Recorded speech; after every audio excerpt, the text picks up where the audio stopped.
Hi guys, so this book review is going to be of the novel Looking for Alaska by John Green. Now, Looking for Alaska, for those of you who haven't read it, well, you got it in the title itself. It is about looking for the main protagonist, the female protagonist, that is Alaska. Now, you would wonder that she might have been lost, or what is it, why would you look for her? But the story does not literally translate in that way, the title.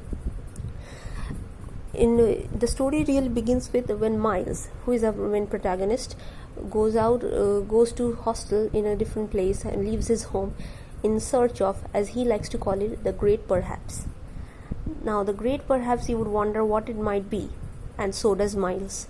In figuring out what it might be, he might actually end up finding what he thinks will make his life better, what he thinks holds the key to bringing in new colors to what he considers his otherwise mundane life. Now, the search for Great Perhaps, as usual, starts with a lot of studying. In Miles' case, at least that was because he signed up for a preparatory school far from home. There he meets a wide array of characters and befriends some of them. His roommate, the Colonel as they call him, is quite the guy, in that he has his principles and he loves to stick by them. He's a stickler for rules, but when it comes to breaking them, nobody knows how to do it better than the Colonel.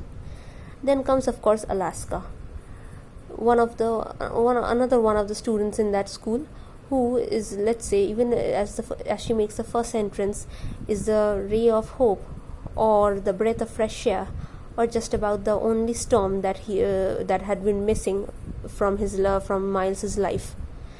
And then, of course, there's Takumi, the fourth person of the gang, who, let's say, he brings a type of interesting nature to the group. You need that one guy who does not fit to any particular bill, is not a particular type of guy, but is every kind of guy that every group needs. And these four, then they do their classes, they roam around campus, they have their own hideouts in and away from the campus. Oh, and of course there's Lara, there's another another person in the group. There's Lara, who, as many of you might be able to relate to, she had to grow up early in order to take care of her parents when they moved to a new country and acclimatize themselves to a new culture. This is the gang. And then in the school they have all sorts of adventures, although obviously under the strict eye of the eagle, so everything has to be limited, everything has a line to be drawn. But that doesn't really stop them from being who they are, a bunch of young people trying to figure out this thing called life, even as disappointments, heartbreaks, broken homes, and unfulfilled desires and potentially fulfilling dreams take the lead. This story, then, as the story progresses, they become closer as friends. They realize that each of them probably is in the search of a great perhaps of their own. For some, it was escaping what has been a lifelong existence in poverty for them and their family. For some, it has been escaping their past demons. And yes, even amidst all this, there of course are demons that they can't really run away from, and maybe they are not even trying to run away from, at least, because what's the point? They will always haunt you. At least that's what it seemed like at times during the story. But then you realize that together they make things better for themselves, for each other, that there is hope, and maybe it's not always there, but eventually you get it. And also, the story has a great demarcation in terms of before and after. Any moment you open the novel, be it on paper, be it on your ebook, the story has two main subdivisions, before and after. And this before and after, for me at least, I couldn't believe how the demarcation was determined. What led to the division of before and after? Before and after what? Before and after why? The after, it's gonna hurt. For anyone who feels invested in this novel, which I truly believe you will, the after is going to hurt. It's going to hurt like hell.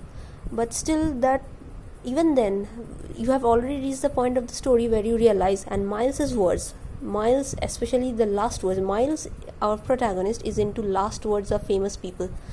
So a lot of last words that you will come across over the course of the story, They will actually prepare you, they will strengthen you, they will make you happier for what's about to come. And don't get me wrong, it's not like it's a tragedy or something. It's not only a tragedy, it's so much more. It's a life lived, it's lives lived. And and at no point do you realize that Miles is perhaps actually getting closer to the great perhaps.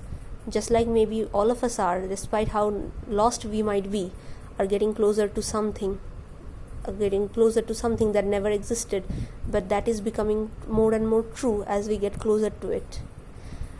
And in this story, one of the biggest takeaways for me at least was that they never tried to sugarcoat it, like it wasn't as if Miles's life just magically changed the moment he decided to leave home and go start his life at some place new.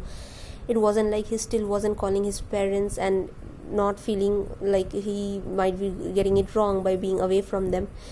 There were still doubts, there were defeats, but at the end of the day, all of them, they felt relatable. For me, they felt relatable.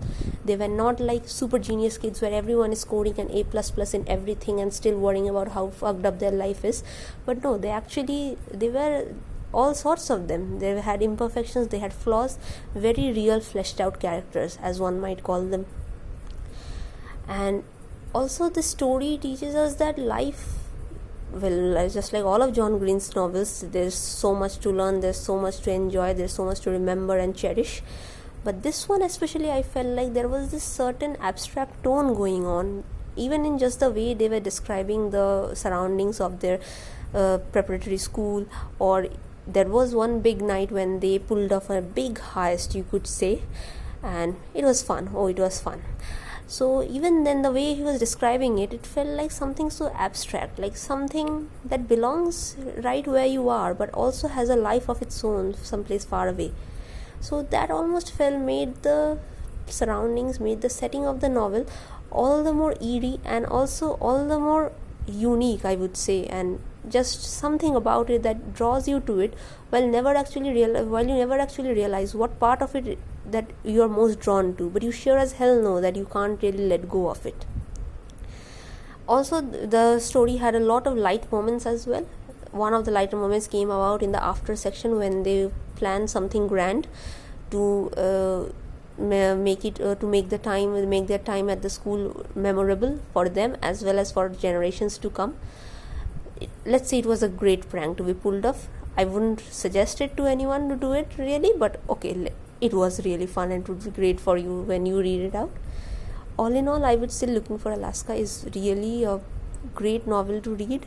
Like, to anyone who is feeling lost, or anyone who wants to remember what it was like to be that young, like let's say in your early teens, late teens, to have friends, not all the while not knowing how your life might turn out, all the while you look for things, your eyes full of adventures, your heart full of desire. I think this is a great novel and a great love story, a great story about friendship, a great story about looking for new adventures, all the while we look for Alaska.